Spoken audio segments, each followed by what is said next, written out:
Hey guys, what's good? Welcome back to Cooking Made Simple. Before we jump into the video, guys, I want to give a big thank you to those of you guys that have been watching me since the beginning, and those of you guys that have subscribed to my channel.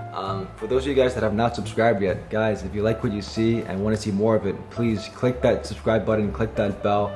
You'll see me every Sunday, guys. So those of you guys that have subscribed know that I haven't posted a video in a few weeks, and that's because I had a family emergency to go attend.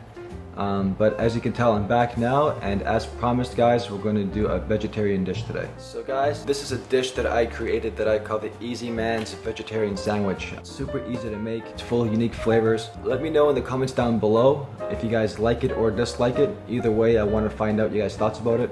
So guys, without further ado, let's watch the video and hope you enjoy. Peace.